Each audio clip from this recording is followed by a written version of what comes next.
কথায় কথায় সবার শাসন, এবার চুপ কর। এত কথা বললে করা হয় না শ্বশুর ঘর।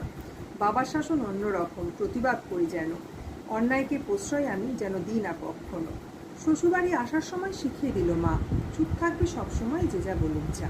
চুপ থাকলেও শাশুড়ি বলে, বড় চুপচাপ বৌমা।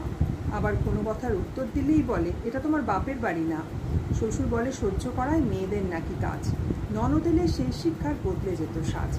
স্বামী বলতো, চুপ থাকলে কী বা হয় ক্ষতি, সমস্যাই হয় না কিছু, নিজের ভাবো যদি। ছেলে মেয়ে বড় হলো, বললো চুপ করো, বন্ধু বান্ধব আসবে সবাই, বুঝে কথা বলো। বললে কিছুই শাসন সবার, তোমারই দোষ বড়। অন্যায়কে দিয়েছ প্রশ্রয়, পুরনো কথা সব ছাড়ো। প্রশ্ন এখন নিজের কাছে, কোনটা ছিল ঠিক? সম্মান রাখতে চুপ, নাকি গজরে ওঠার দিক? ভাবতে ভাবতে সময় পেরোলো, বয়স হলো শেষ। সব ভাবনা রূপ পেল আজ, কবিতায় শেষমেশ।